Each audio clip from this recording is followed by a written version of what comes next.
Please don't tell me bringing Kyle Schwarber back to the Cubs is a pipe dream. I don't want to hear that.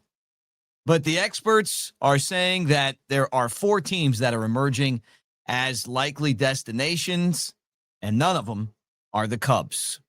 We're going to talk about that. John Heyman says that the Cubs have zeroed in on 3 starters. That would be middle to front end guys.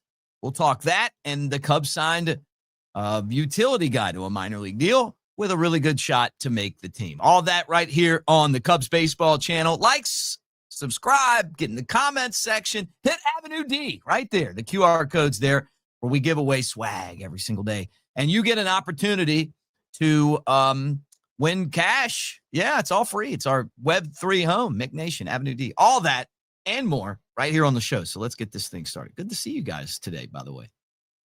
Love talking to you. Go Cubs.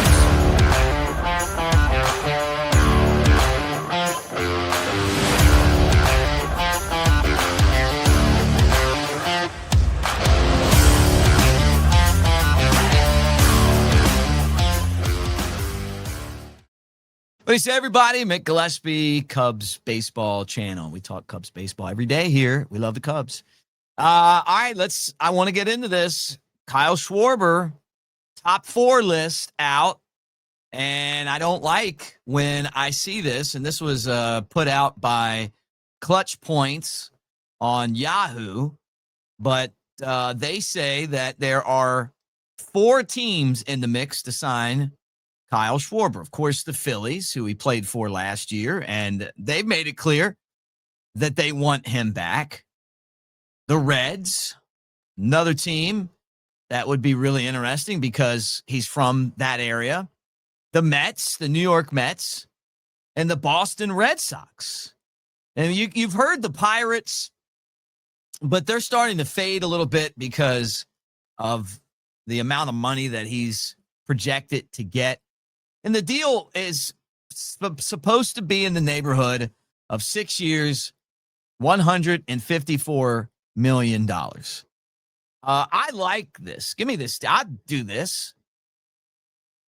I don't know that the Cubs feel like he is a fit for what they need. Guess they don't need a bat that hits almost 60 home runs and drives in 130 runs batted in and is going to hit 500 home runs and is 32 years old and is a legend already. Yeah, he's a legend. Helped the Cubs win the World Series. And he's known for being huge in the playoffs. Well, don't need any of that. I just wonder where it's going to be. The insiders with the Reds are saying that the Reds are serious about buying him and bringing him to that team. You know, sometimes you got to sign guys just to keep them from your competition. Do you really want him to go to Cincinnati? Cincinnati snuck into the playoffs last year. They're a really talented young team. They got a good manager. Guy knows how to win. I would not want to see Schwarber with the Reds because he may be the piece that brings that whole team together. And they've got a lot of pitching. Can you imagine him in that lineup? It's going to cost him a lot of money, but you know, for a small to mid-level market team, you know, they did pay Ken Griffey Jr. a ton of money back in the day. So maybe they'll do it. I don't know. The other team that I think's really more of a contender in this would be the Mets. And you're hearing that the Mets are serious about it. The Mets have the money. And they got rid of Pete Alonso, or at least he's right now a free agent. Where's he going to end up? Maybe not back there. Schwarber would be such a force. Think about how popular he'd be in New York. I'm surprised that and I guess they just don't have a spot for him, but the Yankees should go out and get Schwarber. I mean, it'd be like having Babe Ruth Jr. there. But the Mets apparently are serious about it. They've got the means to do it. He would certainly complement their lineup. You know, obviously they faded last year. They could use someone that's clutch. And if I'm the Cubs, I'm just sitting back and waiting. And I think that the one thing you can say about the Cubs is that they are good at not showing their hand. They could still be in this.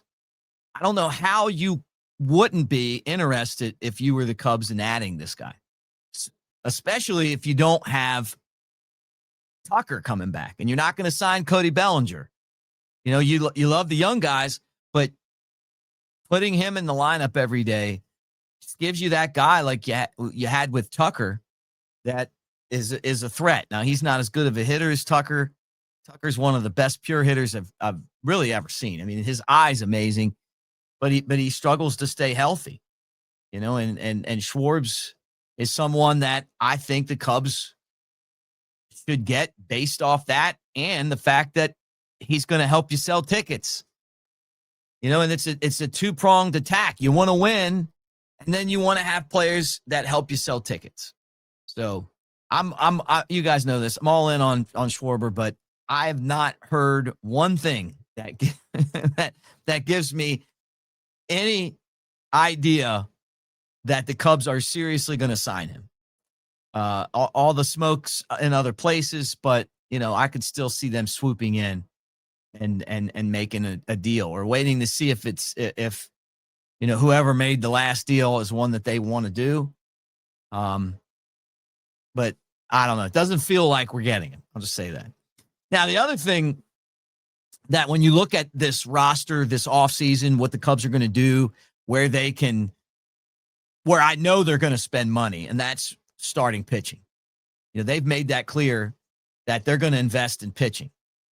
And John Heyman, who's one of the best in the business, doesn't think that the Cubs are going to be in the mix for those top-tier guys. We saw Dylan Cease get a ton of money. The Cubs weren't going to go in and pay that. Some of these other guys who are, some of the pitchers coming over from Japan that are so good, I just don't see them going in the neighborhood of $200 million. With that said, it does feel like the Cubs could be interested in either one of these guys. We keep hearing that. Ranger Suarez, who you're talking about $130 million. We keep hearing Michael King, the Padre, at $75 million, and then Zach Gallen, who's projected to get $60 million. I feel like Gallen's got a lot of upside, even though he didn't have a great year a season ago. I mean, we saw him the year that the Diamondbacks made their run to the World Series as one of the best pitchers in baseball. So you wonder if he'd be able to kind of figure that out. And I do feel like the Cubs are going to make a move here. They've said they're going to, and then I wonder what the corresponding move's going to be. Would they trade one of their other starting pitchers? Because then you get to the point where you're like, hey, we got a lot of starting pitching right now, which I don't think's a problem. But financially, are you going to keep all of those guys? If you go and get, Michael King, and then all of a sudden you got Shote Minaga, and you got Justin Steele, and you got Cade Horton, and you got Jameson Tyone, and you got, just keep going down the line, Matthew Boyd, Colin Ray, and, Javier Assad. I mean, I guess he's kind of a swing guy, but you know what I mean. Maybe that's what the Cubs are kind of looking at too. Like swing a big trade, giving up one of their other starters to get a piece that they're not necessarily going to sign in free agency. And I still feel like they want Alex Bregman. They like Alex Bregman. They made that clear last year. Schwarber would be our pick, but it doesn't feel like he's their pick, but we might be wrong on that. They're not going to pay Kyle Tucker money unless the market kind of falls to one of these deals where he's like, hey, I'll take, maybe you just give me some crazy $30-some million deal and it has opt-outs.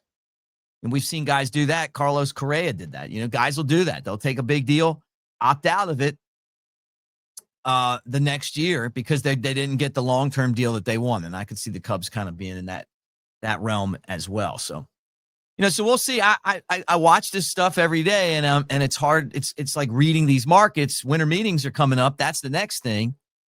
And some of these deals get done there. But it right now, it doesn't feel like the Cubs have the same momentum that they had going from 2014 14-15 and 15-16. And that's the one area I look at and remember what it was like building up to that World Series championship team. There was you just could feel it coming. But one deal could change that. When they signed John Lester, everybody wanted him. That opened the door to everything else then you get Joe Madden comes over, you get John Lester. I mean, like within that quick. But part of that too was that Theo was there. And he's a Hall of Fame executive. And, just him being there in that spot was also a lot different than Jed Hoyer, just from the perception of things. All right, last thing I want to get in on the show today, and I want to thank all of you guys for being part of AveD and being part of Mick Nation and commenting and talking to each other on a daily basis here. Make sure that you subscribe. Make sure that your friends subscribe. Scott Kingery signed a minor league deal with the Cubs. He's a utility guy. They're going to probably do a lot more of this. You see guys constantly sign, and then their hope is that they'll make the team, right? Like they sign, and then we kind of go to spring training, and there's some jobs open. He's got a chance to make the team, and that's why he signed. So spring training is going to be really important to him. He's signed a minor league deal, so he's going to have to earn that roster spot. And then some of the young players are going to try to fight their ass off to get that spot too. So I love competition. You guys know that. And I love when they go out and, and get guys. I thought for a little while, I thought Kingery was going to be a really, really good big leaguer, but, just kind of plateaued out and then found this role, and it's been a good role for him. We'll keep an eye on that. But they still have a ton of open 40-man roster spots, which is crazy to me because you don't normally see that. But there's a ton of them. It's like my last check was like 9. So they've got room to move with this roster. We'll kind of see where that is, and maybe it's actually less than that because they put 3 guys on there. But anyway, there's spots on that 40-man. So I'm sure a lot of the players that are kind of in that spot that Kingery is in are looking at that going, hey, man, there's going to be opportunities here. Again, I want to thank you. Like and subscribe. Go Cubs Go. We'll do it again tomorrow. We just keep on following this unless something breaks, and if it does, we'll jump on here live. But appreciate all of you guys, and thank you for being a part of what we do. When you head to the Smoky Mountains, it's only natural to visit Sevierville. Even we had to check it out. And we've been here our whole lives. Experience the adventure of a lifetime. I'm king of the world. Even you can get a bird's eye view of the Smokies. You're going down, Billy. Whoa. Your Smokies start here.